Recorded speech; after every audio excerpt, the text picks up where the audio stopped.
This is the My Inner Therapist podcast, and I'm your host and empowerment coach, Nikole Seals. This show is dedicated to discovering our innate ability to transform our lives. Think of it as an opportunity to look at your life from a safe distance, from the seat of being your own therapist. In this role, you'll learn to become an observer of your life. It's an effective way to separate our thinking self from our doing self. This way, we can take inventory of our thoughts, beliefs, and stories without judgment, but with awe, humility, and love. It's so easy to get distracted and derailed from our goals, so let this be your refuge from the storm that is life. If you're done with self-help books and programs that disappoint, then I encourage you to take this journey with me. And like any good road trip, you'll need to bring a few things. Come with an open mind, a sense of humor, and the courage to see your truth. I'll be rummaging through my stuff right along with you because we're all a work in progress. The goal is to laugh and learn our way to becoming our own inner therapist, to rewrite our stories and beliefs so they align with the vision of who we want to be. Join in the discussion by sharing your comments and thoughts. And if you're interested in having a free, anonymous coaching session with me here on the show, you can contact me directly at Nikole@myinnertherapist.com. Be sure to subscribe to the show on your favorite podcast app. To learn more, visit myinnertherapist.com for access to articles, videos, and my self-help programs. You can also follow me on Instagram at, you guessed it, My Inner Therapist, or subscribe to my YouTube channel. You'll find all of these links in the show's description section. All right, enough with the intro. Let the session begin.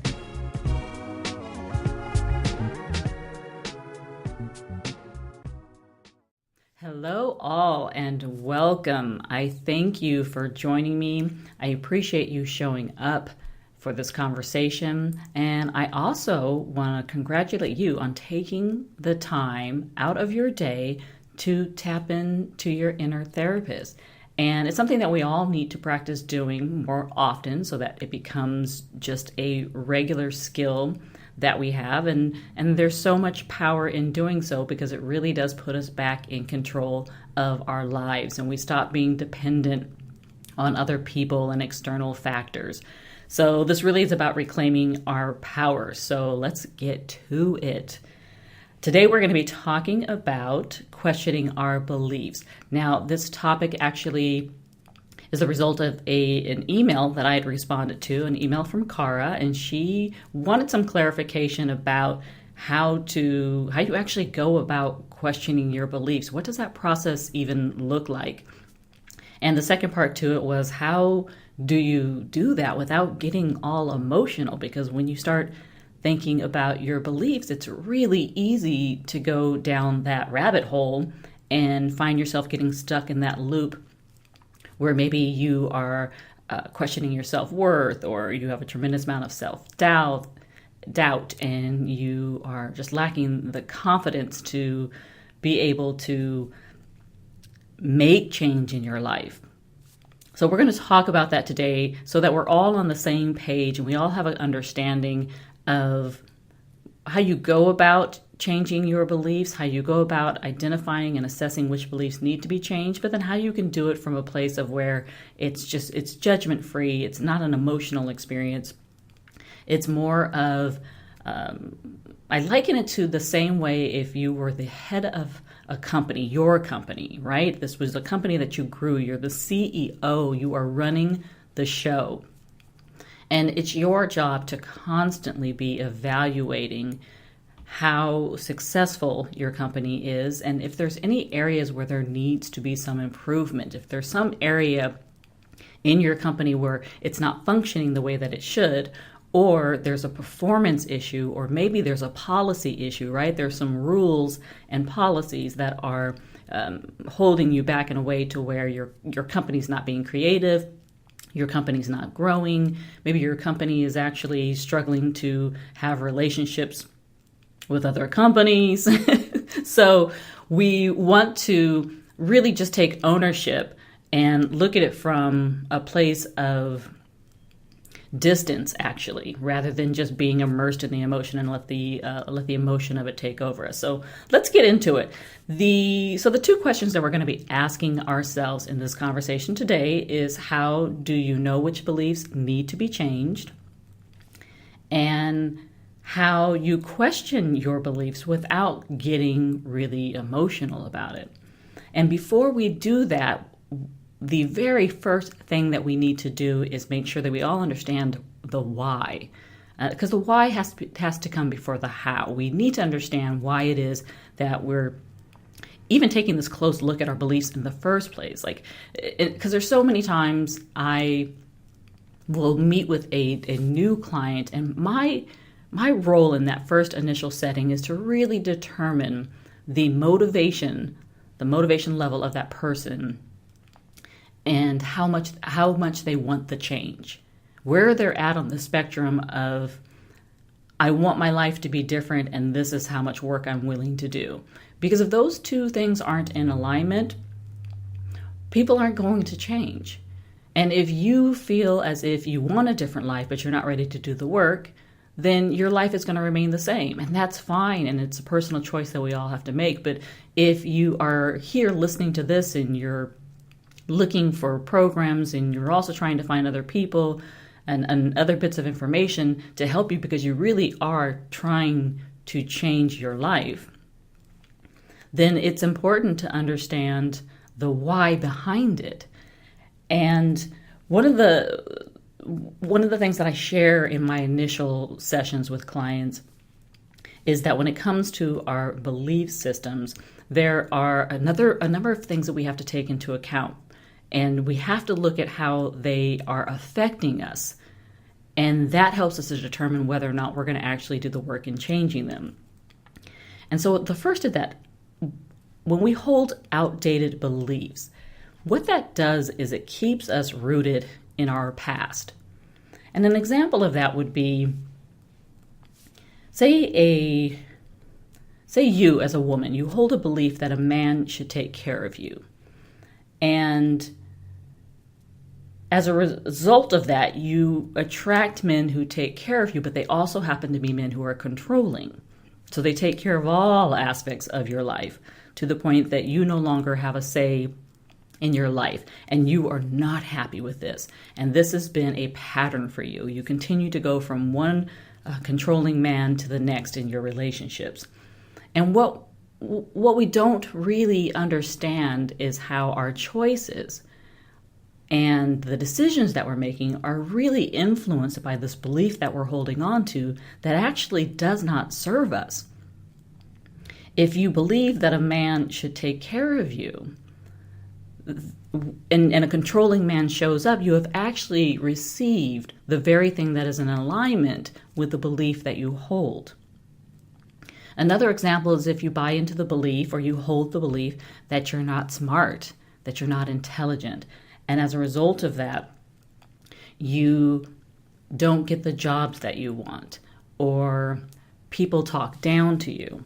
And so when you hold that belief, you continue to draw in experiences that confirm that belief for you. So you always seem to apply for the job that is based on your belief that you're not smart is out of reach.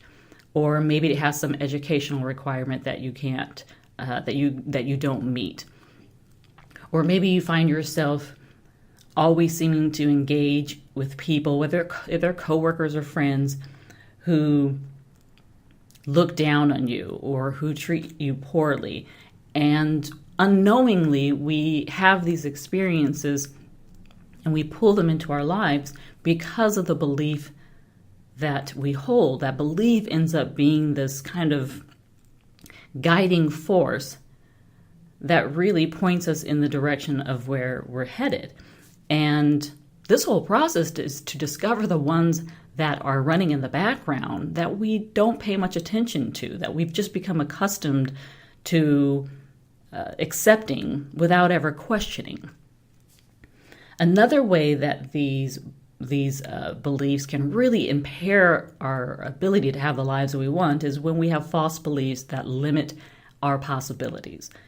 And an example of how that happens is when we say you have that belief that you don't have the right education, and as a result of that, you're never going to have the work experience or the career that you truly desire.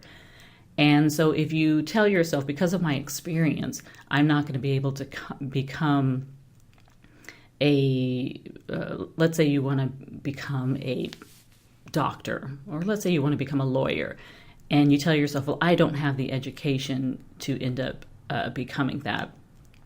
And so what that does is it actually reduces your possibilities. So you can no longer look at the possibility of how you can achieve the career that you really want, because you have cut yourself off. You've actually blinded yourself to seeing those steps or to seeing those opportunities. And an example of how this shows up in our lives is that people are so unaware of the financial assistance and support programs that are out there for people who maybe have a college degree, but they'd really like to go on and get a master's, or maybe they have a master's and they'd like to go and get a PhD, and they tell themselves that financially I can't afford it, or I'd really like to become a doctor, but because of the time. And what you do then is you shut yourself off from possibilities, and so you're unable to discover that there are ways and there are programs and there are opportunities out there to support someone like you.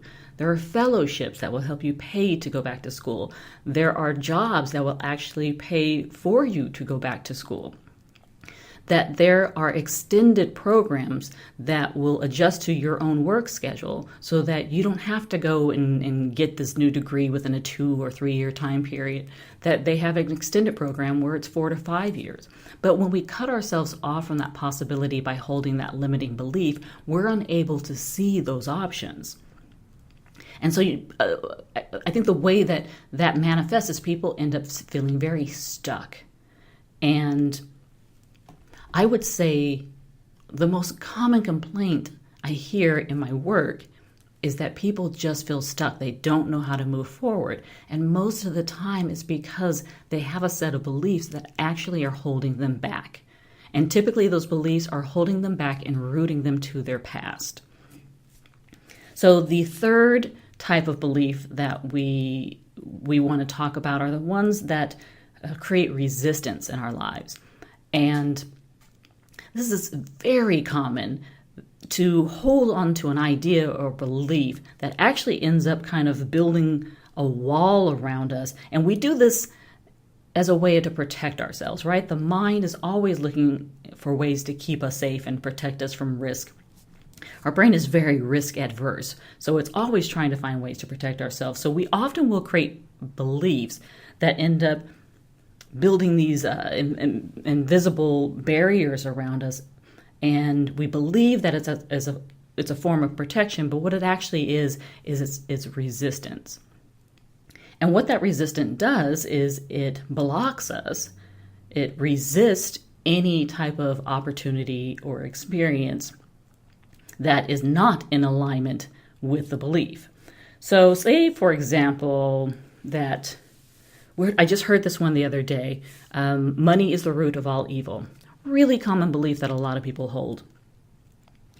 So when someone holds the belief that money is the root of all evil, they associate having money with evil or with committing a sin, or it means that there's some bad qualities or aspects to me now because I have money, or to the people that have money. The people that have money are evil. And you'll notice, and when you dig deeper, you also see that this belief is held by people who tend to struggle financially.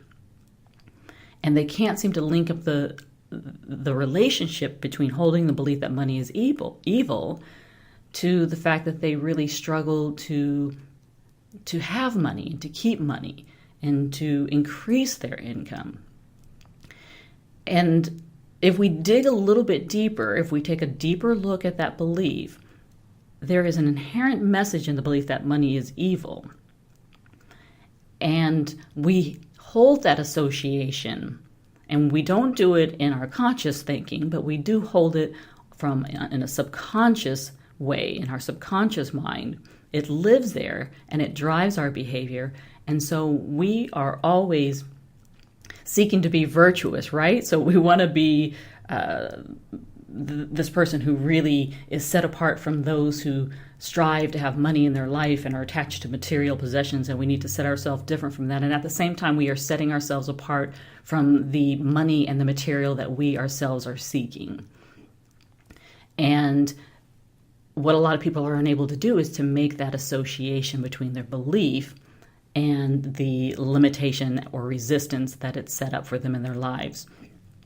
And I will tell you that my belief that I held about money and material possessions, that those two things, material possessions and money, somehow defined my value. That's what established my worth. I held onto that money belief for a long time. And as a result, those moments where money got kind of tight and a little short, it actually had an impact on my self-worth. And my value changed as a result of my money circumstances changing. And you can see what an unhealthy association that is to make. Because now something that's just completely external, that is strictly a resource, right? Money is more of an idea and a concept than it is anything else. It's paper, but we attribute a value to it. And so I handed my power over to this piece of paper, and it had an impact on my self-worth. That's a lot of power to give something to an external factor outside of ourselves, yet we do it all the time. And when we do that, we end up finding ourselves feeling as if we can't get ahead, that only bad things happen to me. I have the worst of luck. I can't seem to keep money, right? Then it creates a whole new set of beliefs that we tell ourselves to justify why we're having the experiences that we're having. And so if we want to have new experiences in the future, if we really want our lives to change, if we want to be able to get off the hamster wheel and to move ourselves forward, if we want to be able to get the job that we're seeking, or to have the relationship that we aspire to, or to have the money that we want come into our lives, to get over old emotional wounds and heal our relationship with families. Like, if those things are important to you and you want to have them show up in your experience, then you really have to free yourself from the limitations and barriers of the beliefs that you hold. All the resistance and limitations and the barriers in your life are a direct result of the beliefs that you hold. And so we got to go and dig. We got to get in there and dig around, and we got to find those beliefs, and we need to really determine whether or not they're serving us. If not, then we need to update them. Some you can get rid of entirely, but many of them can just be updated and revised to fit your current situation and where you want to be. So when we do this process, what it does is it gives us more control in our lives. It increases our confidence in ourselves. It empowers us. We get to take back control of our lives. We like I said, we get off the hamster wheel. We stop waiting for the other shoe to drop and just living in survival mode. And we actually start to experience happiness, and we become more hopeful, and we start to have a positive outlook. And then it does all kind of things where it influences our behavior. It influences our perspective on life. It changes our language. And all of this can happen as a result of just updating and revising our beliefs. So that's the why behind why we need to question our beliefs. Because a lot of people don't understand that your beliefs are showing up in a way that is impacting your circumstances, and and they're influencing your experiences. And if you're not happy with your circumstances and your experiences, it means that you've got to start working on changing your beliefs. So how to know which beliefs to change? That can seem like a really overwhelming process, and here's where the emotional piece comes in. Because as you think about, I've got to get in there, got to get inside my head and dig around a little bit. Who knows what I'm going to find? What kind of skeleton's going to come jumping out of the closet? And there's a lot of apprehension and resistance to understanding and identifying beliefs that aren't serving us. And I want to debunk the fear that's associated with that, because it really is, again, our mind's way of trying to protect us. The mind wants to hold on to this program that it has, because that's what the mind does. It loves instruction, it loves habits, it loves patterns. It thrives in an environment where it repeats the same thing over and over again and can almost predict behavior. This is what the brain wants to do. So any change to that, there's going to be pushback. And that pushback shows up in the form of fear and resistance. And what you have to do is you just have to recognize it. You have to recognize your own resistance, recognize your fear, realize that it's just a natural response of the mind, and then tell your mind to just sit back and chill, that you got this, that you're in control and you're managing the situation. You're just going to simply give it a new program. And the brain will accept this, right? Our mind will accept this because it is subservient to us. So in doing that, we need to, instead of getting judgmental and getting really critical of ourselves, we just need to get curious. That's all it is taking a curious look at ourselves from a place of distance. And it's not about getting emotional, but it is about identifying the emotion. And what we don't want to do is become the emotion or the feeling. And you know what that means, where you I am depressed, or I am scared, or I am sad. We take on the emotion as who we are. It becomes our personality, our essence, our spiritualness. And what we want to do is we want to avoid that. We don't want to become the feeling. What we want to do is we just want to identify it. We want to be able to stand back from a place of distance and compassion and just look at our lives and look at some of the beliefs that we have and see the ones that may not be serving us anymore. And there are a few questions that we can ask ourselves in order to determine which ones aren't serving us. And the first is, and this is the part where you really want to get curious, is asking yourself, where did this belief originate? Because so much information can come to us from understanding where this belief originally started. Most often it happens in our childhood, like everything else, right? We get most of our beliefs and our programming, by the time that we're 6 or 7. And that's because our brain is in a place where it's just so malleable, right? It is absorbing everything, and we're storing all of this data, and it becomes our conditioning. And as a result, it's our instructions for living. And we hold on to those as children, and then we become adults, and we're still holding on to the same beliefs we had as kids, never thinking that we need to actually review those and update them. We're over here in our 30s running off of a belief that we adopted when we were 4 and scared and confused at the time, right? With a 4-year-old brain, and we created this belief, and we're trying to use it to navigate the world as a 30-year-old. It's so important to think of it that way, because that's essentially what we are doing. And it sounds a little crazy and ridiculous when we think about it from that perspective. It's why would I hold on to that? And so we want to start getting curious about, where did this come from? Did it come from my parents? Did I learn this at school? Was this something that I saw on the television? And I know that sounds weird, but yes, we get a lot of our beliefs also from media, whether it's the news, or maybe it's a show that you watch. We've got all this reality TV that has really shaped and formed the beliefs of an entire generation. And we have to look at that and then question the validity of it. Okay, so I got this from a TV show. What makes me think that it's valid and true for me? Right? And then to help you with that, I want you to ask yourself, what experiences do I have that reinforce this belief? And so if you hold on to the belief that, say, money is, my self-worth and my value is tied into money. One of the experiences you may be having and how this shows up in your life is if, say, you were expecting a payday in the form of a bonus at work, or maybe you're self-employed and it was just a contract coming through, a payment coming through, and an invoice.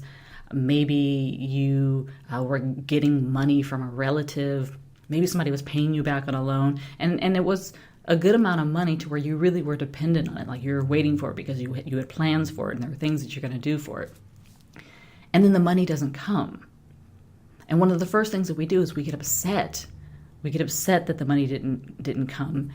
And that anger is really just our fear of, what does this mean? And then we start to go into the place of self-doubt. Well, like, now how am I going to manage? And then if we can't save ourselves in the place of self-doubt, right, that goes to the place where we start questioning ourselves. Like, this is probably happening because I can never keep money. This kind of stuff always happens. Whenever I expect something, the worst possible scenario goes down. And I really needed this, and of course the money didn't come through. Right? We start having that internal conversation with ourselves, and that just reinforces the belief that we hold in the first place, which is that I'm very much tied into the money that I have. It has a power over me. It determines if I'm doing well or if I'm not doing well, if my bills get paid or they don't get paid. And while that one is very true, we also really come down on ourselves. Our inner critic really just beats ourselves. We beat ourselves up when we fail to meet our basic needs, when we fail to do something as basic as pay our bills. We beat ourselves up, and that's how we really damage our self-worth and how we feel about ourselves. And so I want you to really think about the experiences you have that reinforce your belief.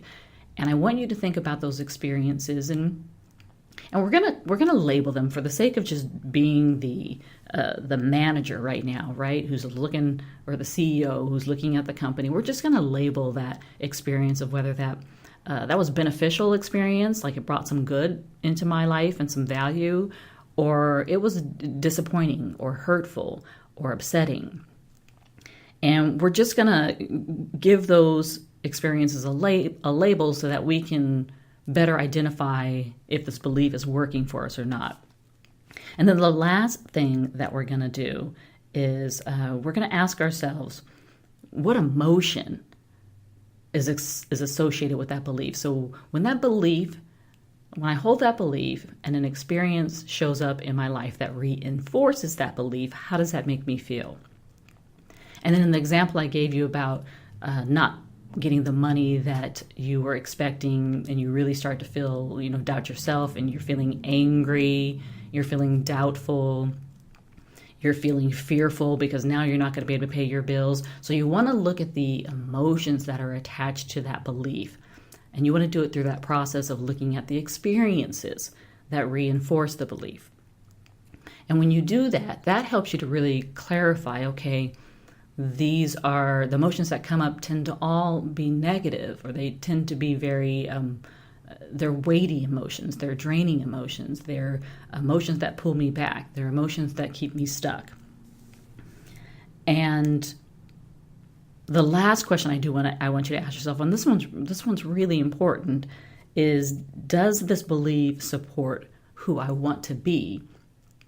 And this requires us to think about, if we're thinking about our life in the same way as like it's a company, we're the CEO, we have to ask ourselves, where do we see our company growth? Like, where do we want our company to grow to? What is our expectation for this company? And we want to be asking ourselves, what's our expectation for our lives? How do I want my life to change? Who do I want to be? What kind of lifestyle do I want to have? And does this belief support that? If I want to have a lifestyle where I'm financially free and I don't have to stress about money, if holding the belief that my self-worth is tied into money seems completely counterintuitive to trying to have financial freedom, what it does when I hold on to that belief, it ties me more into money. I actually become chained to the concept of money. And that's the complete opposite of financial freedom. Whereas having a belief that's more rooted in the idea of abundance, about money just always freely flowing into your life, where money shows up, money has nothing to do with your success. It's a completely different thing. Like when we hold those beliefs, that actually opens up all kind of possibilities because we've eliminated the limitations, we've eliminated the resistance. And that belief is much more in alignment with this ideal life of having financial freedom. So I hope that gives you some good examples of what it looks like, what that process looks like when we're trying to identify our beliefs, but then we're also really trying to determine if they're serving us. Again, so you're really just going to ask yourself the important questions. You're going to get curious, and you're going to look at your beliefs, and you're going to do so just from a place of being compassionate, and also just observing. You're just the observer right now. You're the CEO of your company, and you're evaluating your company, right? And you're just going to ask yourself where the beliefs originated from. What experiences do I have that reinforce the belief? What emotions do I associate with the belief? And does the belief support who I want to be? Does the belief support my future goals? And as you do this, and you start to recognize that, no, actually, it doesn't support my future goals. And every time I have an experience based on this belief, there's a lot of negative emotions attached to it. I'll share with you that I had a client who, she really wanted to be married, and I will tell you that it took a while for her to really even acknowledge that she had this desire to be married, because there were so many beliefs that she had that were not in alignment with that desire. And the beliefs ended up developing as a result to protect herself from being disappointed and struggling with loneliness and feeling isolated. And so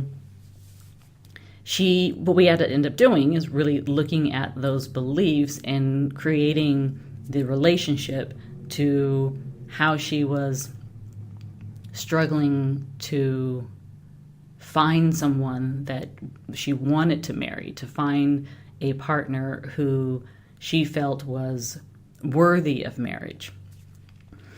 And as we were digging around, we discovered a belief that she really didn't realize how powerful an effect it was having on her thinking and her decisions. And that belief was that she didn't need a man. And she really could not remember where that belief had started for her. And it's okay, because sometimes you're not going to be able to pinpoint the exact moment that you developed that belief. But what we were able to do is we were able to look at experiences in her past that helped to formulate that belief. And a lot of that was by looking at, she had a long line of relatives, female relatives, who were single mothers and were raising their kids, which were her cousins, and doing so without having a man in their life. So she was constantly being given these experiences and these pictures that reinforced her belief that she didn't need a man. That she saw these women, doing it, like they were raising kids, working, and in her mind's eye, that was support for the idea that she didn't need a man. She could have a life and she didn't need a man, but it did not match her desire to be married. And she suppressed it for a long time, that desire. She didn't share it with people. She didn't talk to people about it.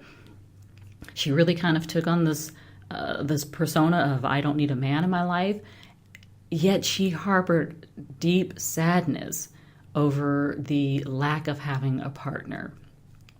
And once we were able to really get over the obstacles of not knowing where this was coming from, right? Now we've identified the beliefs, and we could see how they were impacting her decisions, and we could see how it was keeping her from the life that she wanted and from the desire to be married. And we could see the association or the emotions that were associated with this belief, which is that she had a lot of sadness. And once we were able to get to that point, there was such a sense of, like, I get it. And I see now. And just in that moment, what she was able to do was to let go of that belief, because she saw how harmful it was to her, was to let go of that belief and put something in place that actually became much more supportive. And she liked the idea of, rather than saying married, she liked the idea of using partner. And so what she did is she created beliefs that supported having a loving, caring partner in her life. And when she was able to do that and start practicing that belief, she was so surprised to see how it changed the way she looked at people. It changed her perception of people. And she was starting to see men that she had never considered before. She was starting to see them in a new light.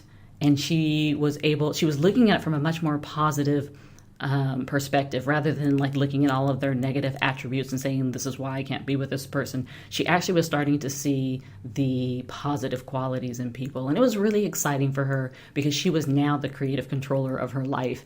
And that's what I want for you. That's what I want for everyone. That's what I want for me. We all need to be doing this on a regular basis, where as we grow and adapt, we also have to make sure that our beliefs are growing and adapting as well. So if you're in a place where you feel like, oh yeah, I do need to change, I do need to work on some stuff, and you're just not sure where to start, this is such a good starting place, right? You don't have to go out and completely change all of your beliefs and everything that you believe in and just, uproot your whole belief system. That is totally unnecessary. You really just want to start with those areas of your life where you really feel like you're having some struggle, that you've hit a wall, that you're really unhappy. Just start with that one area and really just start getting curious about your beliefs. And because you don't have to live a life of where you feel like you're having the same experiences over and over again, and they're unfulfilling, and you're struggling to find meaning and value in your relationships and your work. That's not how our lives were intended to be. You deserve so much better than that. And you owe this to yourself. It's not hard work. It's work that you can do. The reason this whole show is called My Inner Therapist is because you possess the skills and the knowledge to be able to do this work on your own. And you don't have to be dependent on somebody outside of yourself.